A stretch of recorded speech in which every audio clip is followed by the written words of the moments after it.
November 1970. In East Pakistan, life follows familiar rhythms. Farmers harvest ripening rice paddies across the vast Ganges Delta. Fishermen paddle wooden boats into rivers and coastal shallows, casting nets for hilsa, the silver fish that sustains millions. Children splash in ponds and play in the shade of banyan trees. Women barter in bustling village markets, weighing rice, lentils, and vegetables. From dawn till dusk, life is simple, busy, and deeply tied to the land and water.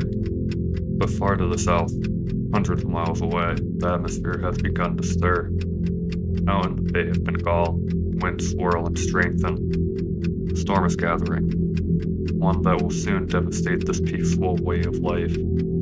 In just days, families will be ripped apart, villages will vanish beneath walls of water, and the world will bear witness to the deadliest tropical cyclone in recorded history, the Bhola Cyclone. The Bay of Bengal has always been both a giver and taker of life. Shallow waters and funnel-shaped coastline amplify storm surges, sending waves deep inland. The delta itself, where the Ganges, Brahmaputra, and Meghna rivers meet, is one of the most fertile regions on Earth, and also one of the most dangerous. Generations had endured floods and cyclones before, but the people adapted. Homes were built on earthen mounds, villages kept boats ready, yet nothing in living memory could prepare them for what was coming. The Bhola Cyclone would not just be another storm, it would be the ultimate test of human vulnerability against nature's fury. It began quietly on November 8th, 1970, as a low-pressure system in the Bay of Bengal.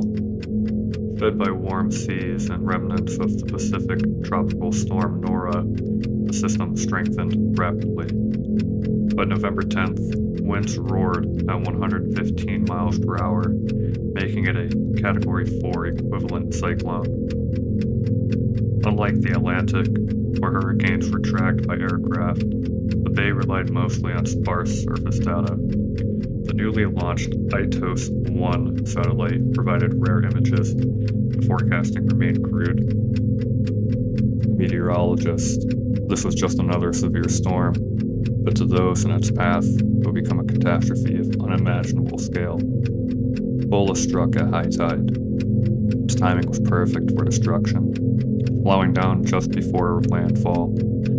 The storm had more time to push seawater inland. Nature itself seemed aligned against the delta. On November 12th, the cyclone made landfall in East Pakistan. Winds tore through bamboo huts and palm trees, but the true killer was the sea. A storm surge as high as 10 meters, 33 feet, swept across the delta.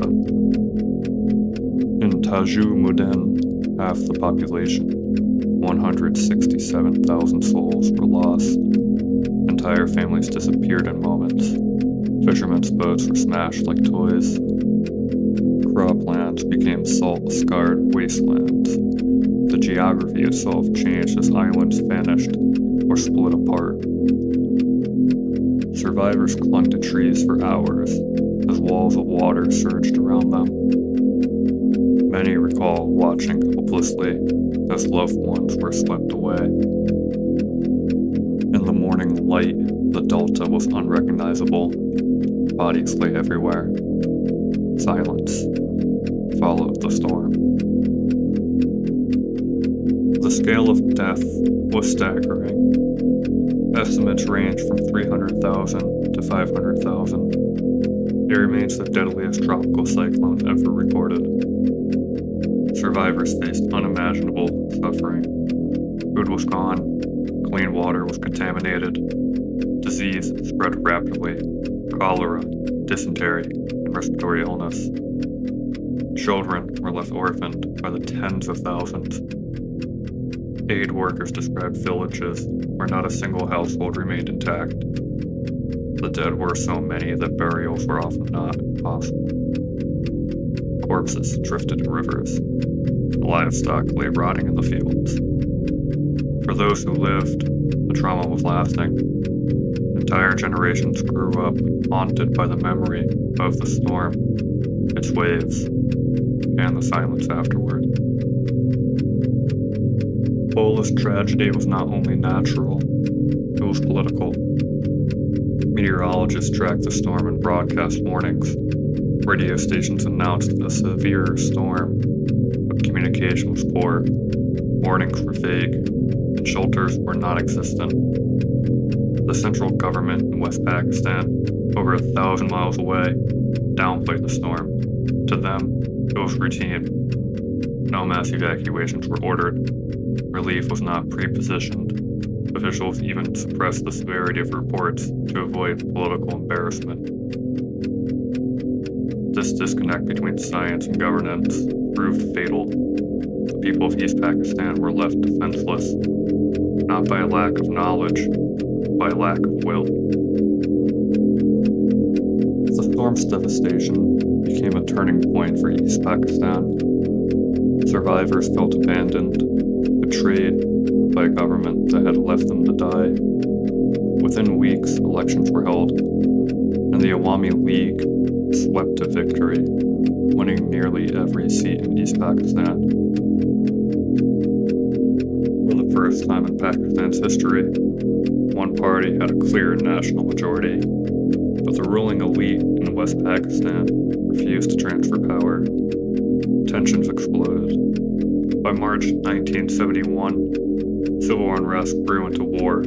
With India's support, East Pakistan declared independence and is now known as Bangladesh.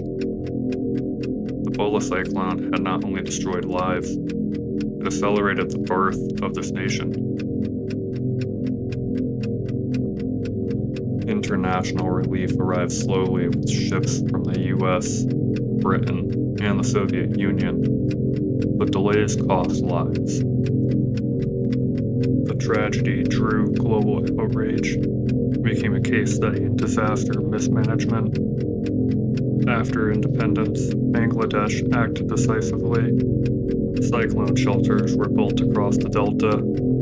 The cyclone preparedness program trained volunteers in every village. Mangroves were replanted, and when Cyclone Sadir struck in 2007, millions evacuated. Though thousands still died, the toll was a fraction of Bhola's. Globally, Bhola pushed for stronger early warning systems. Satellites became central to cyclone forecasting, and international cooperation grew, recognizing that the storm knows no borders. The Bhola cyclone was a perfect storm, nature's fury colliding with human neglect. It remains the deadliest tropical cyclone in history, yet its legacy is more than tragedy. It reshaped South Asia, gave birth to Bangladesh, and taught the world painful lessons about preparedness and justice.